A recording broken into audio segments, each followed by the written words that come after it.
Hi, this is Odeean here. Today I'm having a look at KO Masterpiece Transformers. I've got more of them here than just Frenzy and Buzzsaw, but I'm starting off with Frenzy and Buzzsaw. On the left, I've got my official Takara Tomy version that I bought via BBTS. On the right, I've got the one that I got off an eBay seller that was sent through the mail in a brown paper bag. I'm not going to focus too heavily in the video on boxes themselves, but it suffices to say that this box got a little bit squashed. Now, I don't know whether to blame the seller or Australia Post. I'm leaning on the side of Australia Post because I've had tons of stuff wrecked by them recently, but the box is almost identical. Now, if you look really closely, closer than what my camera is going to pick up, you can see some differences in the tone of inks and what have you on the packaging, but as far as I'm concerned, these are the same box. As for the box of Lambor, they're pretty similar, but this image at the side is different, and that's a little bit weird. I don't know why the Autobot logo is missing off the KO version, but maybe that's intentional. Maybe it's some kind of misprinted box. I'm leaning on the side of the boxes were kind of scavenged, because I don't really believe that these things, I don't believe any of them truly are KOs. I think that they're put together from reject stuff from the factory, and we'll get into that when I show the figures a little bit more closely. But if I had to guess, I would say that this was a box, a whole stack of them that were rejected for not being printed properly with that missing logo, and I think somebody in China has got their hands on them and just reused them to sell on eBay. And to back up my theory about what's going on with these guys, let's start with Frenzy. So on the left, sticking with left for original and right for KO, we've got our official Frenzy, and just some key points that I want to point out. You can see that I can rotate at the hip his leg on the ball without too much difficulty like that. If I get the so-called KO version, it's got a little bit there where I want to turn it and it feels like it's going to stress. Like this is a better example. You can see that I'm applying force, but it's stressing the joint more than I would feel comfortable doing. And it's a very small piece of plastic in here, and it worries me that it might snap that off. So whereas all the components look exactly right, like it's really good looking, I don't know if that's picking up. So now that they're in focus, they're really both exquisitely made, and like the KO version has no really obvious defects, and in fact I can't even see any defects in comparison to the original. It does have these tolerance issues where it's either loose in some parts or tight in others. Example of looseness is this gun on the back. It very loosely tabs in. It's like the handle is, the diameter of the peg is too small, whereas the diameter of the peg on the official one is exactly right, and it has just enough friction to hold it in very securely. So you are going to get a really good deal on these, but it may not be as good for playing with. But if you're just going to stick it on the shelf, there's no issues so far. The next figures to look at are Buzzsaw. Now on the left, official, on the right, KO. These guys essentially have no difference in the mechanics of them whatsoever. They're both nice, tight little figures that transform properly, and the only thing that I can pick out that is different is that the so-called KO version has a slightly more muted shade of yellow, so the paint is just a little bit less vibrant, and I don't know if that's even coming out on camera here, but it's hard to tell, and unless you've got a really bright setup like what I've got in my little photo booth here, it's really hard to tell it in normal natural lighting conditions. So you're not missing out anything by getting this guy. The cases and other general accessories are also pretty much identical, so if I didn't already know where these came from, I wouldn't be able to tell which is which. The writing printed on the side both says Transformers, so there is no difference that I can see in these little cassette cases. Next up we have Lambor, aka Sideswipe. On the left, official. On the right, KO. the quality seems equal to me. So I can tell them apart because there are some defects in the design of the KO, and that makes me think again that this is not so much a case of it being a KO, that it just didn't meet the criteria that the license they had required them to match. So for example, on the back, and I know this is definitely not going to show up, the tiny little writing on the back where it says Lamborghini is spelt wrong. At the end it ends in THRI, so that's totally wrong. And Countach is spelt wrong. It's spelt Countach, which is, there's no way you could sell a licensed product with an incorrect name on it. So I'm just getting the feeling that maybe a batch of these were made and made wrong, and they had to get rid of them somehow. And instead of being got rid of, they ended up on eBay. That's my feeling as to what's going on here. I've seen in a couple of other reviews of these guys that people point out the headlights don't have a black rim around the outside of it, like the official one does here. I think that's a misinterpretation of what's exactly going on with these figures. To me, it clearly looks like the official version has a black undercoat. I can see the black showing through in some places where the red coat has been a little bit too thinly applied. Now, my take on this is that, you know, we know that in the past Hasbro have painted figures on the other side to stop see-through sections looking different to the solid sections, and given that this panel up here is a bit see-through over black plastic, I think that they've probably given this part a black coat just so that the red looks the same over this as what it does over this. And you can see on the so-called KO version that this is very vibrant and it's a red, whereas the top up here is a little bit more muted and looks like it's a little black underneath.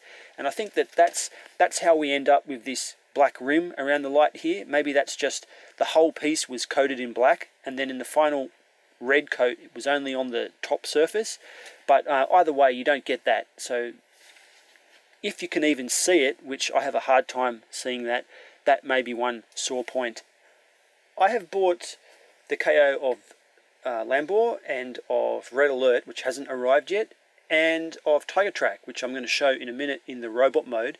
Something that the two I have got have in common is this little mismatch between the back fins. So you can see this one is not too bad. If I push it in hard, it almost sits, but not quite. There's a little bit of flat, well, it's sitting now, I've made it sit now, but there's a little bit of a bump in the where the tab goes.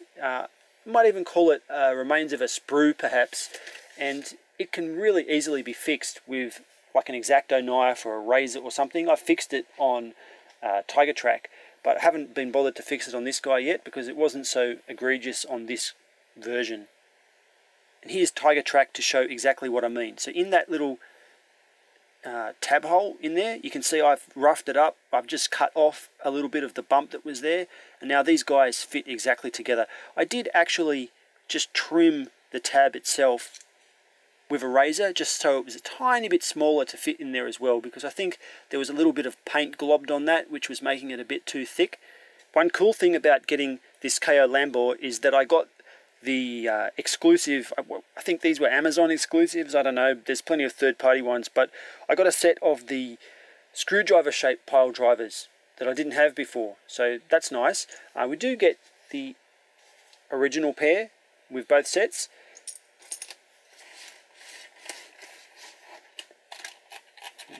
The fit and finish in the wheel seems a little bit, just a little bit off in the KO as well. It could be just how it's transformed, but the official one does roll freely.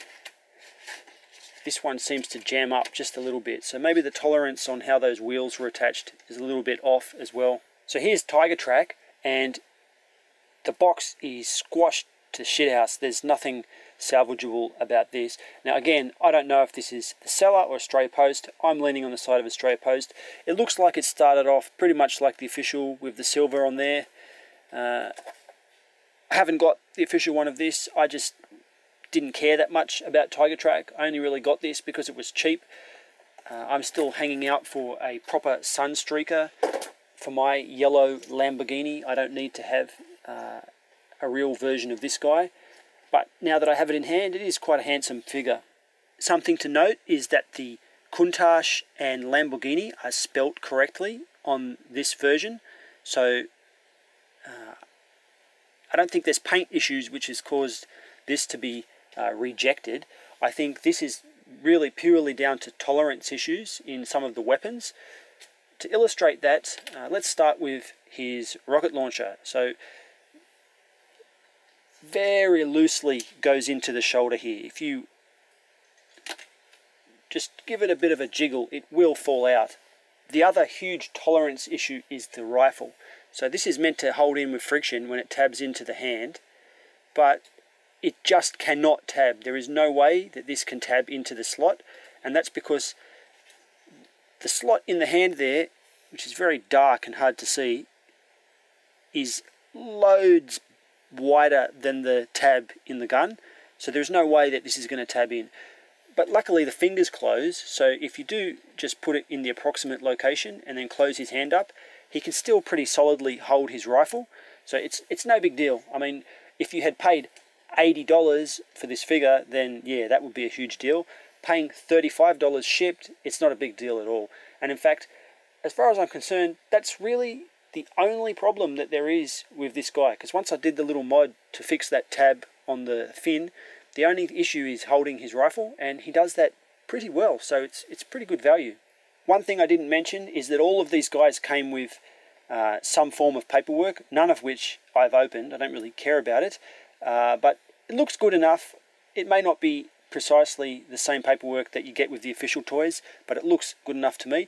You do get the sticker for Tiger Track if you want to put it on his hood there.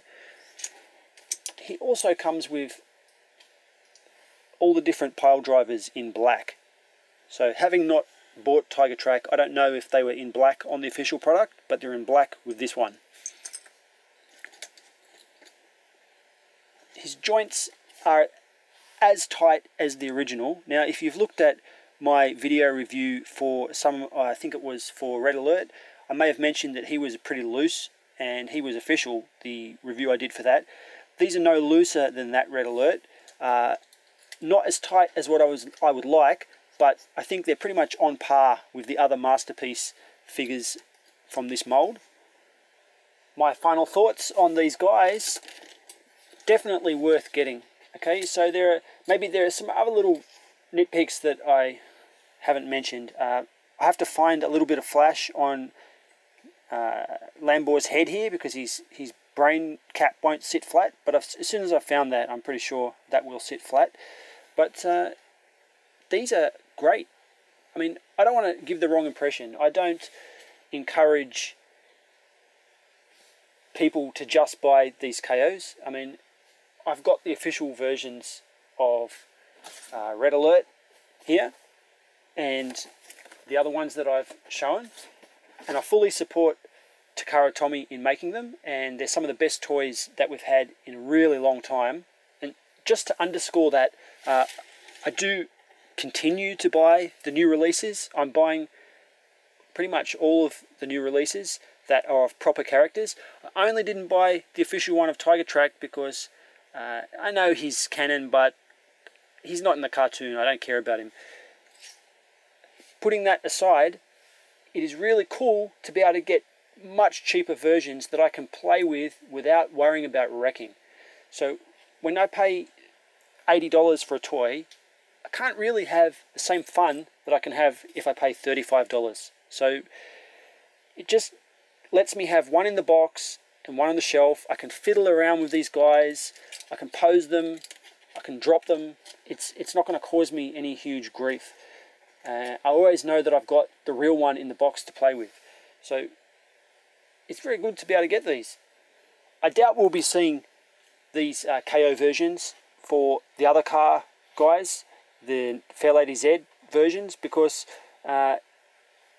this Prowl toy is so perfect in every way that I think Takara Tomy have really sorted out what was going on with these. And you know, I just don't think that we're going to see a whole bunch of defective toys dumped onto eBay. I don't see that happening.